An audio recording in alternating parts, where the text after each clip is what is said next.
राम मंदिर बनने के बाद वैसे ही लगातार भीड़ चलती रही, लेकिन कुंभ में जो भी यात्री कुंभ प्रयागराज से आ रहे थे, अयोध्या में डेली 20-25 लाख व्यक्ति आते थे और भव्य दर्शन करते थे और सफल जो है सबका आयोजन हुआ और सबका अच्छे से सुरक्षा व्यवस्था की गई। विरोधियों के मुंह पे तमाचा है, क्योंकि जो है वो चाह ही रहे थे कि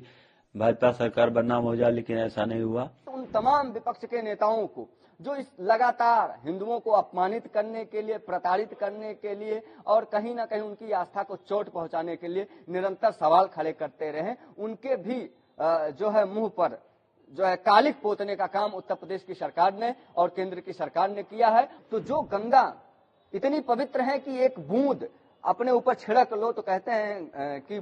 व्यक्ति पवित्र हो जाता है, उस गंगा पर इन्होंने सवाल खड़े किए हैं, तो ऐसे लोग माफ किए जाने के योग्य नहीं है। हमारे उत्तर प्रदेश के यशस्वी मुख्यमंत्री श्री योगी आदित्यनाथ जी ने जो भी कुंभ का इतना सफल आयोजन कराया, उनके नेतृत्व में जो है हम सरकार को, हमारे मोदी जी को, सभी को धन्यवाद देते हैं कि 40 करोड़ से ऊपर जनता आई, जो कि वहाँ कोई ऐसा घटना नहीं हुआ। लेकिन जो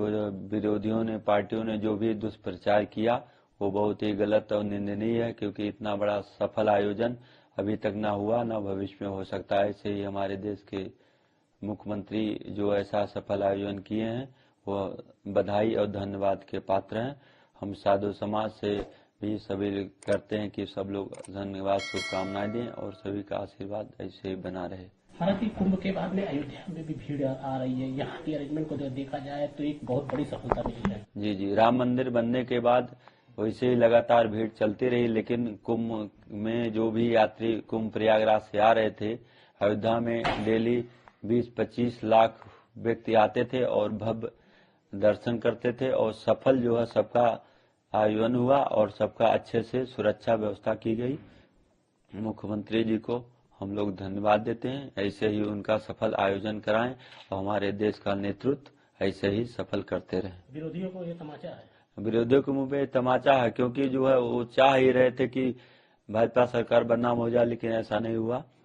सफल आयोजन हुआ और जो है बहुत ही भव्य रूप से यात्रियों को सुविधाएं मिली और अच्छे से सफल हुआ। 144 वर्ष बाद स्वतंत्र भारत के इतिहास में पहली बार जो महाकुंभ पड़ा और जिसका नेतृत्व उत्तर प्रदेश के माननीय मुख्यमंत्री गोरक्षनाथ पीठाधीश्वर धर्म सम्राट श्री योगी आदित्यनाथ जी महाराज जी ने सफलता पूर्वक उसको सुसंपन्न करवाया। सुव्यवस्थित ढंग से सभी की सुचारू व्यवस्था का ध्यान रखते हुए चाक चौबंद जो व्यवस्थाएं दी, उसके लिए उत्तर प्रदेश के माननीय मुख्यमंत्री श्री आदित्यनाथ योगी जी महाराज जी का और भारत के माननीय प्रधानमंत्री श्री नरेंद्र मोदी जी का अयोध्या से मैं दिवाकराचार्य महाराज बहुत बहुत साधुवाद एवं धन्यवाद प्रेषित करता हूं कि जिस महाकुंभ में